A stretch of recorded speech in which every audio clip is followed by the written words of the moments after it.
everyone! Can you believe it's already mid-2023 and we're already on our 6th episode of Nehmeh Knows? I bet you're all excited for this month's episode. So let's get on to it. One of our woodworking customers has an ongoing project that requires them to finish their output with good quality wood stains. With that, we cannot recommend any other product than NATCO. First, NATCO wood stains and sealer quickly dries up, is durable, and gives off a polished look. To add to this, NATCO, being a high-quality stains, has a high level of color retention, which is always something that we look for in good stains. Second, NATCO wood stains last long.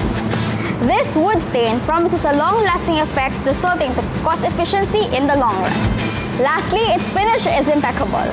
NATCO wood stains and sealers gives a finish that you cannot compare to any other brand. This gives our user the satisfaction in doing every project that comes their way.